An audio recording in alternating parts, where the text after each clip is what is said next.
नमस्कार मित्रांनो, मी सुहानी आणि तुम्हा सर्वांचं एस क्लास एज्युकेशनमध्ये स्वागत आहे. आज आपण पाहतोय 10th स्टँडर्ड इंग्लिश मधली third poem that is basket full of moonlight. He poem थोडीशी वेगळी आहे. याच्या आधी आपण फर्स्ट पोयम पाहिली होती ती म्हणजे teenagers prayer. It was a type of prayer आणि याच्यामध्ये ना एक बास्केट फुल ऑफ मूनलाईट मध्ये आपण मूनलाईट बद्दल किंवा ऍक्च्युली आपण मूनशी वगैरे बोलतोय. सो आता एक्झॅक्टली ही पोयम काय आहे, याच्यामध्ये काय काय आहे हे आपण बघूयात. तुम्हाला म्हणजे टायटल वाचून तर कळलंच आहे की काहीतरी मून किंवा मूनलाईटशी रिगार्डिंग असणार आहे. तर जे आपले पोएट आहेत तर त्यांचं नाव तुम्हाला या ठिकाणी बघायला मिळत आहे, सुनील शर्मा. ऍक्च्युली डोगरी भाषेमधून हे ट्रान्सलेट केलेली पोयम आहे. जेव्हा तुम्हाला ॲप्रिसिएशन लिहायला येतं तेव्हा पोएटचं नाव माहिती असलं पाहिजे, पोयमचं नाव माहिती असलं पाहिजे. डोंट वरी, मी याचं ॲप्रिसिएशन अपलोड केलंय. ॲज यू ऑल नो की टीनेजर्स प्रेयरचं पण ॲप्रिसिएशन अपलोड केलेलं आहे आणि तुम्ही ते पाहिलं असेल. नसेल पाहिलं ते चेकआउट करा, त्याची लिंक अवेलेबल आहे.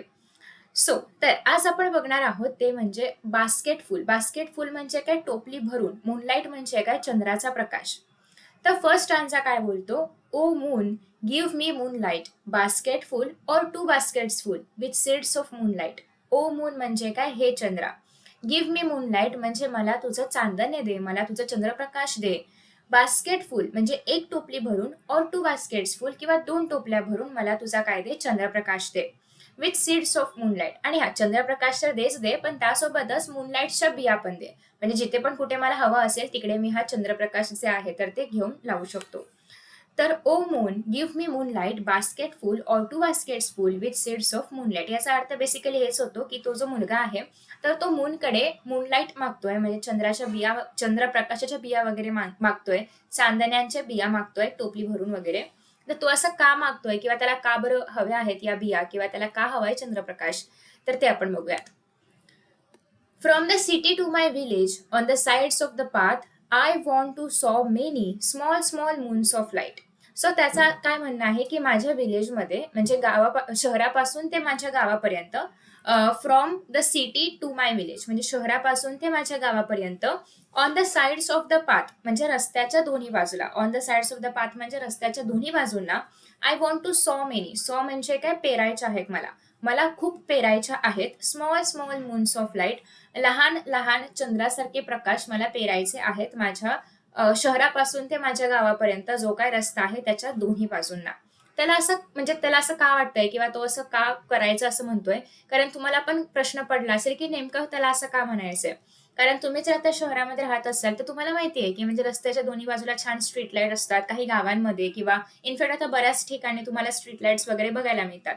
मग जर ऑलरेडी स्ट्रीट लाईट्स आहेत किंवा छान प्रकाश आहे रस्त्यावरती वगैरे, तर हा असं का म्हणतोय. It becomes dark on its way back as my village is quite far. So basically एक मिनिट, सॉरी, ही लाईन राहिली. The whole village goes to city daily to work. So basically पूर्ण गाव जे आहे तर ते रोज शहरामध्ये जातं का, कामासाठी वगैरे. रोज माझं जे पूर्ण गाव आहे, पूर्ण गाव म्हणजे गावामध्ये जी सगळी माणसं आहेत तर ती रोज काय करतात, कामासाठी शहरामध्ये जातात. It becomes dark on its way back. आणि जेव्हा ते परत येतात, वे बॅक म्हणजे जेव्हा ते परत येतात तेव्हा इट बिकम्स डार्क म्हणजे तेव्हा खूप जास्त अंधार होतो, कारण ऑफकोर्स संध्याकाळी घरी येईपर्यंत रात्र झालेली असते. As my village is quite फार. का, कारण माझं जे गाव आहे ना तर ते क्वाईट फार म्हणजे थोडंसं काय आहे, थोडं खूप दूर आहे माझं विलेज, त्याच्यामुळे म्हणजे माझं गाव. त्याच्यामुळे जेव्हा लोक शहरामधून गावाकडे यायला लागतात ना तर तेव्हा अंधार होऊन जातो. ओके, सो आता बरं, मग पुढे त्याचं काय म्हणणं आहे ते आपण ऐकूयात. The route is tough and full of snakes and scorpions. आणि हा जो रस्ता आहे शहरापासून माझ्या घरापर्यंतचा, तर तो कसा आहे, खूप खूप टफ आहे. टफ म्हणजे खूप कठीण आहे, म्हणजे हा पार करायला इझी नाहीये, डिफिकल्ट आहे हा रस्ता पार करायला.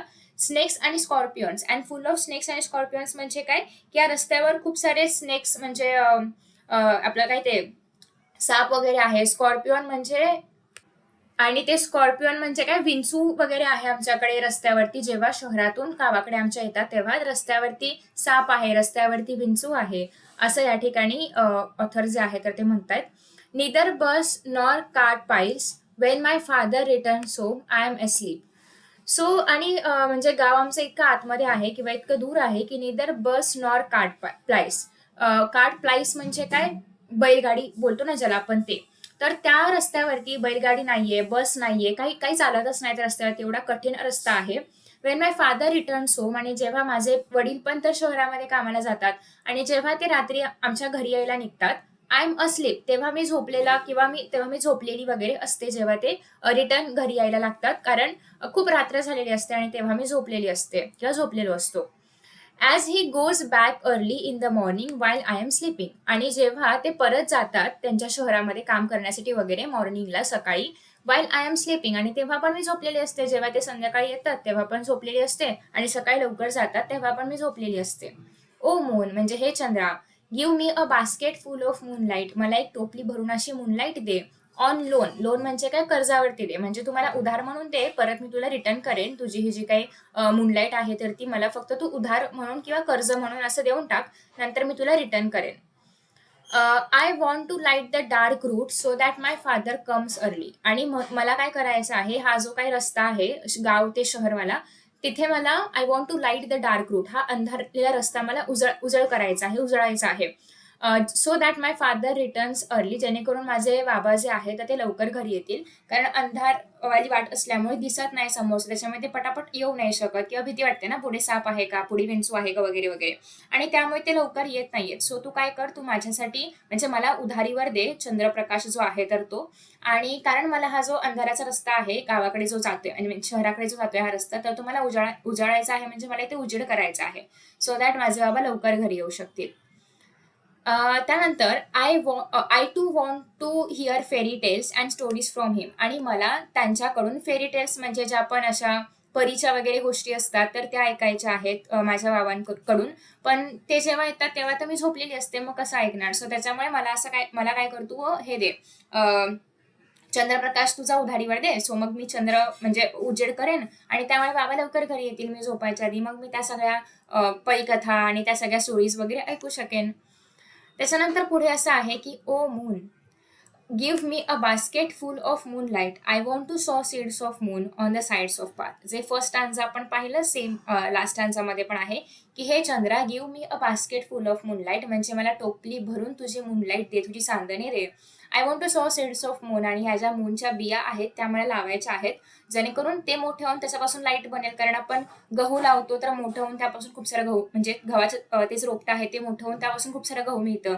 सिमिलरली आपण एखादं कुठलं तरी सीड लावलं तर त्याच्यापासून आपल्याला ते मोठं फळ किंवा फुल जे पण आहे तर ते मिळतं. तर सिमिलरली मला या ज्या चंद्राच्या बिया आहेत तर त्या पेरायच्या आहेत, जेणेकरून त्यातून मला चंद्रप्रकाश मिळेल. On the sides of the path, आणि पाथच्या दोन्ही साईडला मला या बिया ज्या आहेत त्या लावायच्या आहेत. तर इन दिस वे ही आपली होती कविता. तुम्हाला रिझन पण कळलं असेल की असं का म्हटलं गेलेलं आहे की बास्केट फुल ऑफ मूनलाईट दे, किंवा काय काय गरज आहे मूनलाईटची वगैरे. याचं एक खूप इमोशनल असं कारण पण तुझ्यासमोर आलं असेल की बेसिकली त्यांना असं म्हणजे पोएटला असं वाटतंय की त्यांचे वडील लवकर घरी यावेत, जेणेकरून त्यांना रात्री सगळे स्टोरीज वगैरे जे आहेत ते ऐकायला मिळेल. सेम लाईक त्याचे मित्र किंवा मैत्रिणी ज्याप्रमाणे स्टोरीज ऐकत असतील, सेम त्यांना पण असं वाटतं की आपण पण स्टोरीज ऐकावेत. आणि त्याच्यामुळे ते असं म्हणतात की ते लाईट्स वगैरे लाव, जेणेकरून अंधार किंवा आय मीन अंधार दूर जाईल आणि उजेड पडेल, आणि त्यामुळे पापा लवकर घरी येतील आणि त्यांच्याकडून मला हे सगळे स्टोरीज ऐकता येतील. तर अशी ही कविता आहे, थोडीशी इंटरेस्टिंग, आणि एक वेगळा विषय आहे या कवितेचा. या ठिकाणी तुम्हाला काही क्वेश्चन्स बघायला मिळतात, ते पण आपण बघूयात. त्याच्या थोडक्यात आपण आन्सर्स बघूयात की काय काय म्हटलं इथे.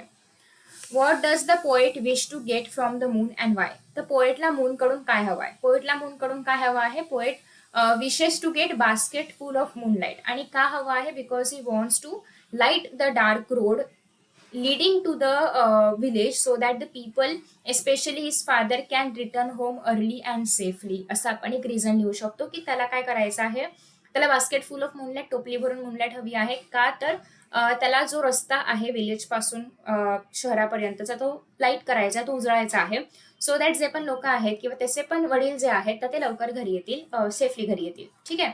So basically the poet wishes to get the basket full of moonlight because he wants to light the dark route किंवा dark road leading to the village from the city so that the people along किंवा especially his father can return home early and safely.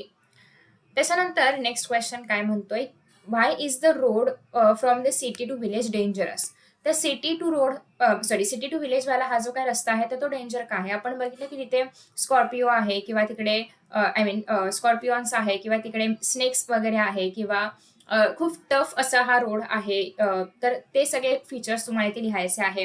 की the road is dangerous because it is dark आहे, difficult आहे, फुल of snacks आणि स्कॉर्पिओन्स आहे आणि तिथे bus पण नाहीये. So there is no bus or cart on that route आणि त्यामुळे आपण असं म्हणतोय की तो रूट काय आहे, डेंजरस आहे. विलेजवाला जो रूट आहे तर तो किंवा रोड आहे. फ्लाईज म्हणजे ट्रॅव्हल्स रेग्युलरली ओव्हर अ रूट, बैलगाडी वगैरे जे सेम त्याच रूटवरून ट्रॅव्हल करतात खूप वेळा तर ते. Y does the poet want his father home early, तर पोएटला त्याचे वडील लवकर घरी यावे असे का वाटते? कारण आपण बघितलं की पहिली गोष्ट म्हणजे पोएटला त्यांच्याकडून फेरी टेल्स किंवा खूप साऱ्या गोष्टी वगैरे ऐकायच्या आहेत आणि त्यामुळे त्यांना असं वाटतंय की त्याचे वडिलांनी लवकर घरी यावं. So the poet wants his father to come home early so that he can spend time and listen to fairy tales आणि stories from him. ठीक आहे, त्यांच्यासोबत वेळ घालवायला येईल आणि story I mean fairy tales किंवा स्टोरीज वगैरे पण ऐकता येईल. How do you spend your evening time with your family members? तुम्ही आता हे तर पर्सनल ओपिनियन आहे. इव्हन तुम्हाला एक्झाममध्ये पोएमवरती पर्सनल ओपिनियन किंवा पर्सनल रिस्पॉन्स क्वेश्चन नाही आहेत, बट तरी पण की तुम्ही काय करता इन जनरल. मे बी तुमची इव्हनिंगला स्कूल आणि क्लास बी सगळं संपत असेल आणि तुम्ही तुमच्या घरी जात असाल. सो मग होऊ शकते की तुम्ही तुमच्या पेरेंट्स सोबत गॉसिप्स करताय किंवा काहीतरी बोलताय. So I spend my evening talking with my family, with my siblings, with my friends, studying together with my siblings, म्हणजे तुमच्या भाऊ बहिणींसोबत तुम्ही एकत्र अभ्यास करताय, वॉचिंग टीव्ही, प्लेइंग गेम्स, हे सगळं तुम्ही लिहू शकता की अशा प्रकारे तुम्ही तुमची इव्हनिंग जी आहे तर ती स्पेंड करता along with your family members. So this was all about this poem. I hope की तुम्हाला ही पोएम आवडली असेल. आता ऑलरेडी मी तुम्हाला प्रिव्हियस पोएम जेव्हा आपण पाहिली होती टीनेजर्स पिरियड, तर त्याच्यामध्ये जे अप्रिसिएशन आहे त्यामध्ये मी राईम स्कीम कसं फाइंड आउट करायचं ते शिकवलं होतं. सो आय वॉन्ट की कमेंट बॉक्समध्ये तुम्ही मला या पोएमचे जे राईम स्कीम आहे तर ते सांगणार आहात, so that let me check की तुम्हाला राईम स्कीम कळलंय का. आणि जर तुम्हाला राईम स्कीम काय काय आहे वगैरे सगळं प्रॉपरली कळलं असेल तर खाली कमेंट बॉक्समध्ये मेन्शन करा या पोएम्स राईम स्कीम काय आहे. सगळ्या स्टांजाला सेम आहे का किंवा बदल जात आहे ॲज पर द स्टांजा, हे पण मला हवं आहे. सो दॅट नेक्स्ट व्हिडिओ जो आपला असेल किंवा नेक्स्ट सेशन जे आपला असेल त्यामध्ये आपण या पोएमचं अप्रिसिएशन बघणार आहोत, ज्यामध्ये राईम स्कीम वगैरे तर आपण बघणार आहोतच, पण आधी लेट मी चेक की तुम्हाला कळलेलं आहे का राईम स्कीम कसं फाइंड आउट करायचं, कारण ऑलरेडी प्रिव्हियस व्हिडिओमध्ये शिकवलेलं आहे. So thank you so much for watching. आणि या पोएम मधला कुठलाही शब्द जो तुम्हाला नसेल समजला तर तुम्ही खाली कमेंट बॉक्समध्ये कमेंट करून विचारू शकता, त्याचं उत्तर तुम्हाला मिळेल. So thank you so much for watching and see in the next video. Bye.